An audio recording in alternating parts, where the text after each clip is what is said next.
ஜாங்கிரி பண்ணுறதுக்காக வெள்ளை உளுந்து 1 மணி நேரத்துக்கு முன்னாடியே ஊற வச்சு தண்ணியெல்லாம் வடிச்சிட்டு எடுத்து வச்சுருக்கேன்.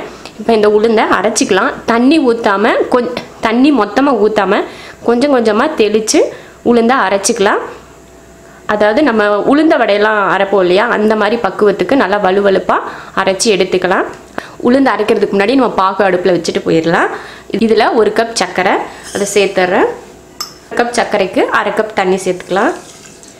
ஸ்டவ் ஆன் பண்ணிக்கலாம். பாகு ரெடி ஆகிட்டு இருக்கட்டும், நம்ம உளுந்து அரைச்சிக்கலாம். பாகு ரெடி ஆகிட்டான்னு லைட்டாக தொட்டு பார்க்கலாம். ரெடி ஆயிடுச்சு. இப்படி நம்ம தொட்டு பார்த்தோம்னா லைட்டாக இந்த மாதிரி பிசு பிசுப்பாக இருக்கணும். இப்போ பாகு ரெடி ஆயிடுச்சு. இப்போ பாகை இறக்கி வச்சிடலாம். உளுந்து அரைச்சாச்சு. இப்போ இதை ஒரு பவுலில் மாற்றிடலாம்.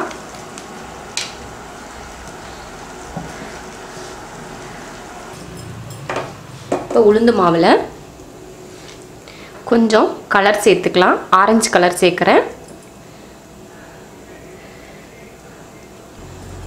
சேர்த்துட்டு மிக்ஸ் பண்ணிக்கலாம். இப்போ ஜாங்கிரி புளியறதுக்காக நான் இது போல் ஒரு கவர், சப்பாத்தி மாவோட கவர் எடுத்திருக்கேன். உங்ககிட்ட எந்த கவர் இருக்கோ அந்த கவரை எடுத்துக்கோங்க.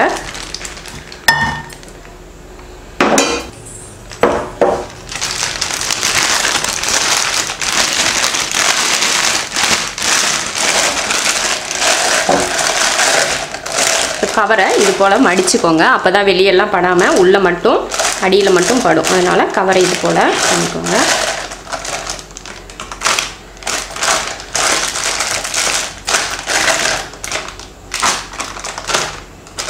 நம்ம இங்கே தான் கட் பண்ணுவோம். அதனால் இந்த இது கொஞ்சம் நல்லா அப்படி தெரிகிற போல் இது போல் வச்சுக்கோங்க. இந்த கவரில் நம்ம ரெடி பண்ணி வச்சுருக்க மாவை இதுக்குள்ளே சேர்த்துக்கலாம்.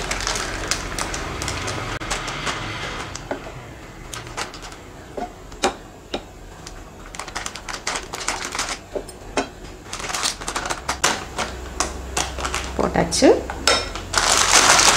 இப்போ நல்லா இந்த கவரை க்ளோஸ் பண்ணிடலாம். நமக்கு பார்த்தாலே தெரியும் இந்த இடத்துல எங்கேயுமே கரெக்டாக இருக்குது. இப்போ நம்ம ஒரு ரப்பர் பேண்ட் வச்சு சுற்றிக்கலாம் நல்லா டைட்டாக. இது போல் சுற்றி வச்சுக்கிட்டேன். ரப்பர் பேண்ட் போட்டு சுற்றியாச்சு. இங்கே ஒரு ஓட்டை போட்டுக்கலாம்.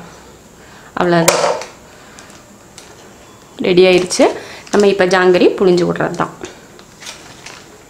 அடுப்பை சிம்லேயே வச்சுக்கோங்க. எண்ணெய் அதிகமாக ஹீட் ஆகக்கூடாது. கொஞ்சம் லைட்டாக தான் ஹீட்டாக இருக்கணும். ரொம்ப ஹீட்டாக விட்டக்கூடாது. போட்டதுமே அது கரிஞ்சு போயிடும் உளுந்து. அதுக்காக எண்ணெய் கொஞ்சமாக மிதமாக சூட்டில் தான் இருக்கணும்.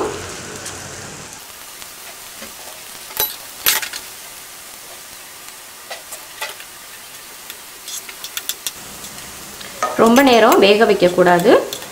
ரொம்ப மொறுமொறுன்னு வேக வச்சுட்டா சாப்பிட்றதுக்கு நல்லா இருக்காது. அதனால கொஞ்சம் ஒரு 3/4 பக்குவத்துக்கு எடுத்துடலாம். இப்போ ரெடி ஆயிடுச்சு. எடுத்துடலாம். எடுத்து இதை நம்ம சக்கரை பாகு ரெடி பண்ணோம் இல்லையா, அதில் போட்டுடலாம். சக்கரை பாகு கொஞ்சம் வெது வெதுப்பாக தான் இருக்கணும். அதில் தான் இது போடணும். வெது வெதுப்பாக இல்லைன்னா கொஞ்சமாக சூடு பண்ணிவிட்டு அதில் சேர்த்துக்கலாம். பாகில் போட்டு எடுத்தாச்சு. ஒரு நிமிஷம் ஊறினாலே போதும். அதிக நேரம் தேவையில்லை. ஜாங்கிரி ரெடி ஆயிடுச்சு.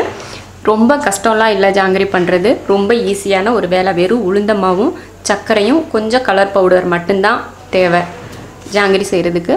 நீங்களும் இது போல் ஜாங்கிரி பண்ணி பாருங்கள். ரொம்ப நல்லாயிருக்கும். பிடிச்சிருந்தா லைக் பண்ணுங்கள். மற்றவங்களும் பார்க்கணுன்னு நினச்சிங்கன்னா ஷேர் பண்ணுங்கள். மறக்காமல் சப்ஸ்கிரைப் பண்ணிவிட்டு பக்கத்தில் இருக்க பெல் பட்டனை ப்ரெஸ் பண்ணுங்கள். நன்றி.